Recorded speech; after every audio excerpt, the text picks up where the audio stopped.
Would weight medications be right for you? That's what we're going to talk about today. I'm starting a new series where I talk about background information that's great for somebody who is thinking about starting medication or they're new to this whole weight loss, weight medication world, and they really aren't sure where to get started. So if you're confused about your weight, if you have questions about weight medication, if you want medically based answers to your weight questions, you are in the right place. Welcome. I'm Dr. Megan. I am a board certified physician in internal medicine, lifestyle medicine, and obesity medicine. And this is important because I actually prescribe these medications. I actually talk to patients about them all the time.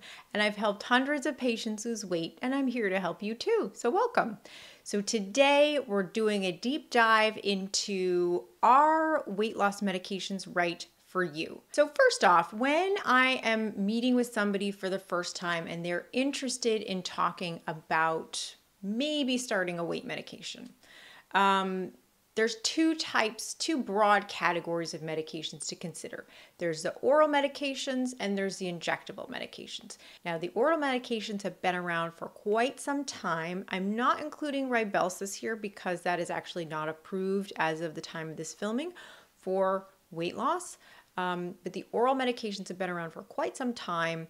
They're not quite as effective in terms of total body weight loss when we look at them compared to the injectable medications. Now, the injectable medications were originally developed for diabetes, and then we found that actually patients are losing quite a bit of weight on them as well.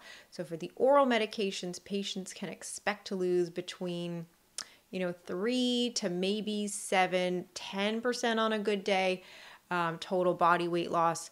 With the injectable medications, it's anywhere between 10% to 20%. So that's quite a big difference. Also, the other nice thing about the oral medications is that they are usually available as generic. So that can make a big difference in terms of insurance coverage and cost as well. So there are a couple of categories of patients that I think do really well on these medications. And just to start off, there are some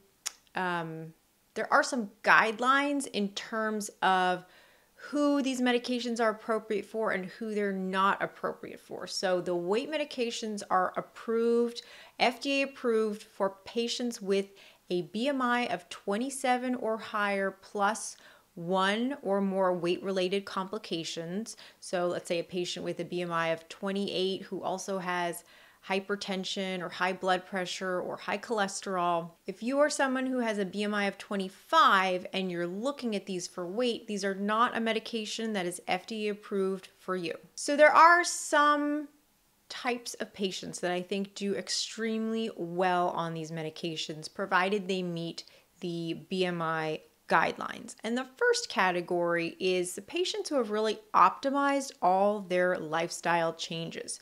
So I definitely have patients that come in and they tell me all the things they've done. They are eating how they want to eat. They are exercising how they want to exercise. They're drinking their water. They're moving. They're not being sedentary. They're eating a lot of whole unprocessed foods and their weight is not budging. Those are people that I find do really well on these medications because they've already done all the work that they can do on their end, and these medications act as another tool to get them closer to their health goal. The second category of patients that I think do really well on this are the patients who are really just defeated. They have been yo-yo dieting for years. There's a lot of kind of diet culture mentality. They've tried a lot of things. Nothing has worked long term and they have just given up. They are really finding it hard to invest the time and the energy in those lifestyle changes because in the past it just hasn't paid off for them and they just don't feel like starting one more thing. For those patients, these medications can be extremely helpful as well because they can finally see that when they work really well. And this gives patients a sort of energy and hope that they need to make those other changes as well. If you are someone that you're not feeling defeated by your weight loss efforts, but you haven't really optimized everything to the extent that you want it to be at, there's still some changes you want to make with how you're eating or how you're exercising or how you're sleeping, things like that. I would really encourage you to really go full court press on those lifestyle changes first if you can, because these medications are helpful, but they don't do everything. And so if you still feel like, yeah, I really think I want to try this a little bit more on my own, I totally second those efforts, and I would encourage you to really do everything you can to get things lined up how you want them to be in terms of your lifestyle and changes that are sustainable for you. Also, if you are someone who has a history of an eating disorder, it's really important that you talk to your physician about these medications, because depending on the eating disorder, depending on your BMI, it may or may not be a good fit for you. Also, when you're thinking about, is weight medication right for me? You really want to get ready for other challenges. So yes, most people are going to lose weight on these medications, but also you're taking on these other administrative duties. So I want to mentally prepare you for that, because a lot of the side effects that come with the weight medication have nothing to do with physical side effects and everything to do with administrative issues. And the two big issues are supply and insurance. So I've had patients tell me it's kind of like taking on a second job in terms of looking for these medications. Now, again, that depends on where you live. It depends on what the supply is like. But I would encourage anybody who's thinking about going on these medications, and I'm not trying to scare anybody, but just to mentally prepare yourself that I might have to do a little more work to get this medication than I would say if I'm picking up my blood pressure medication. It's not like you can just walk in and get it all the time like you could with something that's readily available.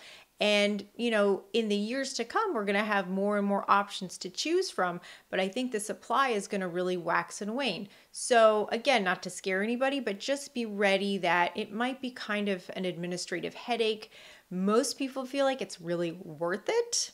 It's really worth it. They're in it to win it. They want to get healthy. They'll do what it takes. But just know that there are these administrative issues as well. So there's supply, and then there's also insurance. So I'm going to be honest. The easiest way to get these medications is to pay out of pocket. You don't have to deal with the insurance. You don't have to deal with any of that paperwork.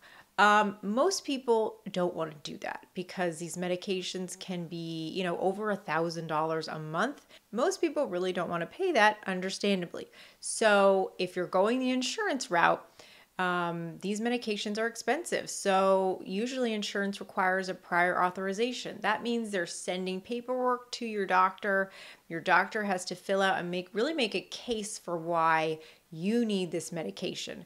And even if they make a really good case, your insurance may say, well, you know, that's nice, but we want you to try this medication first, or we want you to try this and this medication first. So everybody's insurance is different, but just realize that, again, there is a little bit of an administrative burden to go along with that.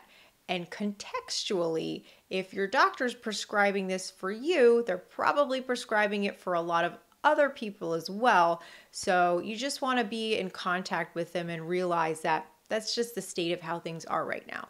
Additionally, these medications can have physical side effects. I've made a lot of videos about those, so I'm not going to go into the details now, but it's just something you want to be aware of.